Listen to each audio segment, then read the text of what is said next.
before time was counted in moons, before iron touched the first blood, there was Etherion, a complete world, structured not only in earth and sky, but in layers of harmony between nature, energy, and will. At the center of this balance turned an entity that could not be touched, contained, or fully understood: the spiral.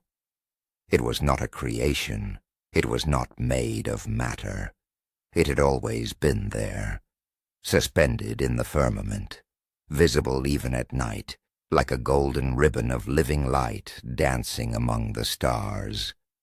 The spiral was the source of all things, of tides, of germination, of seasons, of the birth of creatures, of magic, and even of death. The ancient peoples did not question it. They revered it. In Elendor, the elves sang in chorus under the spiral's light. Their songs were not art. They were part of the cycle of life, able to make trees bloom out of season. In the depths of Etherion, the dwarves marked the time of harvests by the spiral's rhythmic pulses. They believed that each strike of the hammer in their forges imitated the heartbeat of the world, and in the valley of Darnith, primitive humans painted the spiral on their stone walls, saying it was the path between the visible world and the unspoken one. But devotion did not last. As the ages passed, the peoples began to change. Great cities rose, trade alliances emerged, arcane schools and astral laboratories flourished. The elites no longer saw the spiral as a source, but as a resource. It was in Calendir, the kingdom of the Three Towers, that the first recorded experiment took place. A ritual to contain spiral energy. They claimed they only wanted to study it, but soon they were extracting, storing, and reproducing artificial pulses. Less than a century, there were at least 16 active projects attempting to capture part of the spiral. Most failed. 2 destroyed entire cities, but no one stopped. Nations began competing in secret. This gave rise to the Cloud Wars, fought with energy weapons powered by unstable fragments of the spiral. They were the most violent years in Etherion, and also the quietest, for the sky began to change. The spiral darkened, not all at once, but like a dying sun. It spun more slowly. Its golden traces turned bluish, then gray. Many said it was a natural response to its usage.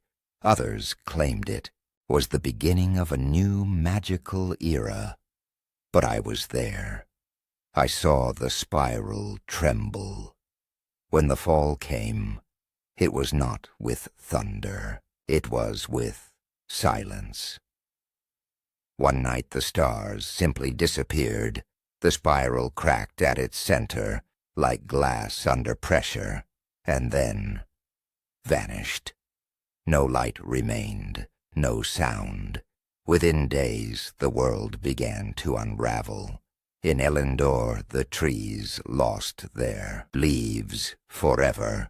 The rivers began to flow backwards.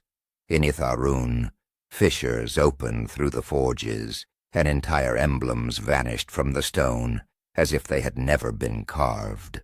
In Corvareth, the celestial human empire, the skies opened, and from there, light did not come, but a wave of living darkness that erased memories, names, and even entire languages. There were no armies, there were no saviors, only survivors, and among the survivors, guilt. Some say the spiral was killed. Others believe it abandoned us, But what remained was not a rebuilt world. It was a patched one. Entire cities became ruins with no name. Civilizations that once ruled the skies now crawl beneath the earth. Ancient gods were reduced to broken statues in buried temples. Etherion's map was torn apart. Lands changed places.